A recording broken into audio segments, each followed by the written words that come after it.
ஸ்ரீமதே ராமானுஜாய நமஹ. ஸ்ரீ வெங்கடாரிய தனயம் தத்பாத கமலாஸ்ரயம் வாதூலான்னவபூர்ணேந்தும் ராமானுஜகுரும் பஜே. ஸ்ரீயப்பதியான சர்வேஸ்வரன் நம்மை உஜ்ஜீவிப்பதற்காக சாஸ்திரங்களை கொடுத்தான். தாமே அவதரித்து நம்மை உஜ்ஜீவித்து நம்மை திருத்தி படிகொள்ள முயற்சி செய்தான். ஆனால் எந்த விதத்திலும் நாம் அதை கேட்கவில்லை என்றுதான் தோன்றுகிறது. அதனால்தான் அந்த எம்பெருமான் ஆழ்வார்களை அனுப்பி வைத்தான். அந்த ஆழ்வார்களின் அன்பான அமுத திருவாய் மலர்ந்தருளிய பிரபந்தங்களை நமக்கருளினான். அந்த பிரபந்தங்கள் இன்றும் திவ்ய பிரபந்தம் என்று அழைக்கப்பட்டு நம்மால் போற்றப்படுகின்றது. ஆழ்வார்களின் அமுத மொழிகளை கேட்க வேணும், அன்பு பெருக்கெடுக்க வேணும். அதனை ஆச்சாரியர்கள் நமக்கு காட்டிக் கொடுத்தனர். அப்படிப்பட்ட ஆச்சாரியர்களுள் முதன்மையானவரான ஸ்ரீமன் நாதமுனிகள் அவர் அவதரித்த திருத்தலம்தான் இது. காட்டுமன்னார் கோவில் வீரநாராயணபுரம் என்று அழைக்கப்படும் இந்த திவ்ய தேசம். ஈஸ்வர பட்டர் நாதமுனிகள் ஈஸ்வரமுனி. ஈஸ்வர பட்டரின் திருக்குமாரர் ஸ்ரீமன் நாதமுனிகள், நாதமுனிகளின் திருக்குமாரர் ஈஸ்வரமுனி. இந்த மூவரும் மன்னனார், அதாவது இங்கு வீற்றிருக்கக்கூடிய எம்பெருமானின் பெயரான மன்னனார் அவருடைய அனுமதி பெற்று எம்பெருமான் பலவித அவதாரங்களை செய்தான். அதிலும் ராமாவதாரம் கிருஷ்ணாவதாரம் மிகவும் மேன்மையானது. அஜாயமானோ பகுதா விஜாயத்தே. பிறப்பில்லாத எம்பெருமான் பல பிறவிகளை எடுக்கின்றான். எதற்காக? நம்மை உஜ்ஜீவிப்பதற்காக எடுக்கின்றான். அப்படிப்பட்ட அந்த எம்பெருமான் அவதரித்த ஸ்தலங்கள், அவன் விளையாடிய சேஷ்டிதங்களை செய்து காட்டிய அந்த திருத்தலங்களை சேவிக்க ஈஸ்வர பட்டரும் நாதமுனிகளும் ஈஸ்வரமுனியும் மும்மூருமாக சென்று வடதேசங்கள் சென்றனர். வடதேசத்தில் பத்ரிகாசிரமம், அயோத்தியா, பிருந்தாவனம் ஆகிய திவ்ய தேசங்களை தரிசித்து கொண்டு அவர்கள் இருந்தபோது மாமன்னனார் தங்களுடைய கனவில் வந்து மீண்டும் வீரநாராயணபுரத்திற்கே, அதாவது காட்டுமன்னார் கோவிலுக்கே எழுந்தருளும்படி ஆக்ஞையிட அவர்கள் அனைவரும் மீண்டும் காட்டுமன்னார் கோயிலை அடைந்தனர். இங்கு அடைந்து மன்னனாரும் அனைத்து வைஷ்ணவர்களுக்கும் இந்த மூவரின் சேஷ்டிதங்களை சொல்லி இங்கு பலவித சௌகரியங்களுடன் வைணவத்தை தழைக்க செய்யுமாறு ஆக்ஞையிட அவ்வாறே இந்த வீரநாராயணபுரத்தில் இருந்து கைங்கரியங்களை மேற்கொண்டிருந்தனர். கைங்கரியம் மேற்கொண்டிருக்கையில் மேலை நாட்டிலிருந்து ஒரு சில வேத பண்டிதர்கள் திருநாராயணபுரம் எழுந்தருளி இங்கே எம்பெருமானை சேவித்து ஆறாவமுதே அடியேன் உடலம் நின்பால் அன்பாயே என்ற திவ்ய பிரபந்தத்தினை சேவித்தனர். சேவித்து முடிக்கும்போது 1010 என கூற நாதமுனிகள் அதனை திருச்செவி சாத்தினார். அந்த 1000 என்ன என்று அவரிடம் எழ 1010 என்று பாடினீரே, 1000 பிரபந்தங்களும் உங்களிடம் உள்ளவனவா?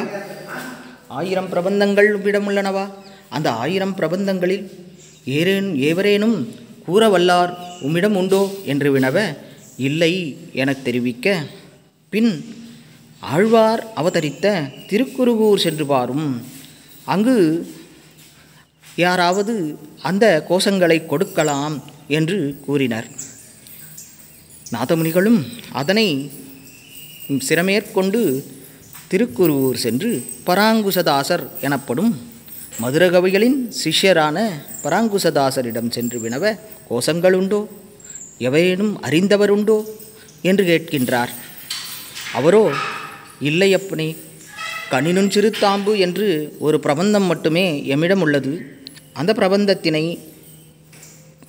திருச்செவி சாத்தினால், அதனை திருவுரு ஏற்றினால் நம்மாழ்வார் நமக்கு பிரபந்தங்களை அளிக்கக்கூடும் என கூற, நாதமுனிகளும் அவ்வாறே கண்ணினின் சிறுத்தாம்பினை ஓதுகின்றார். ஸ்ரீமன் நாதமுனிகள் 12000 முறை கண்ணினின் சிறுத்தாம்பினை உரு ஏற்ற நம்மாழ்வார் காட்சியளித்து என வேணும் என்று கேட்கின்றார்.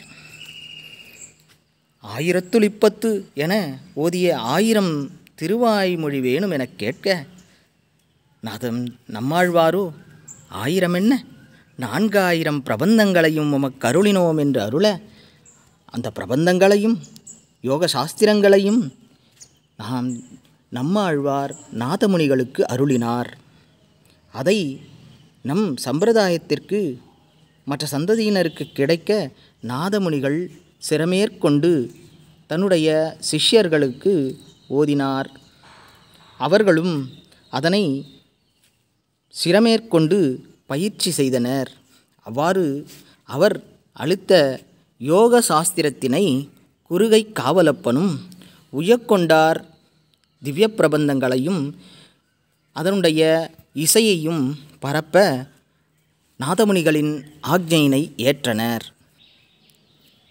அதனை அவர்களுக்கு அளித்ததோடு மட்டுமல்லாமல் நம் வைணவத்திற்கு அனைவரும் உஜ்ஜீவிக்க ஆளவந்தார் யமுனைத்துறைவன் என்பவர் ஈஸ்வரமுனிகளுக்கு மகனாக அவதரிப்பார், அவரிடம் சேர்ப்பியும் என்று நாதமுனிகள் அவர்களுக்கு ஆக்ஞையிட, அவ்வாறே யமுனைத்துறைவன் அவதரித்தான்.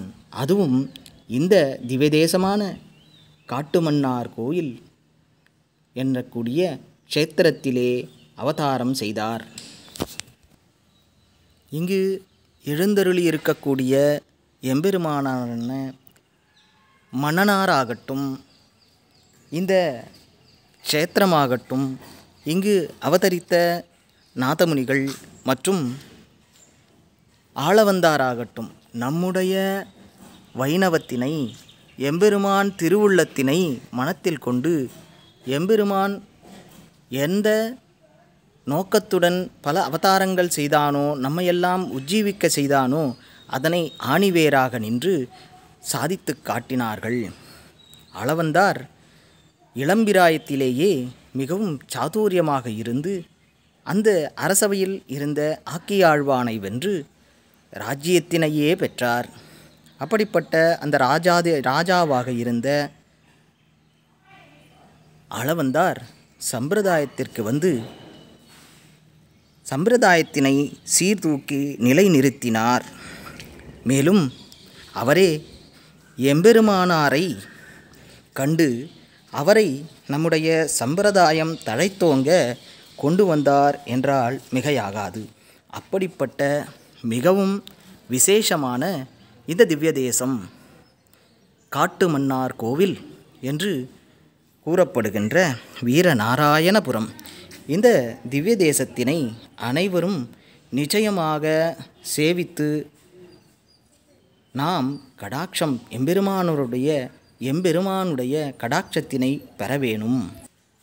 குரு பரம்பரையில் நடுநாயகமாக மணியாக திகழும் எம்பெருமானார் ராமானுசர் அவருடைய திருநட்சத்திரம் இப்போது வருகின்றது.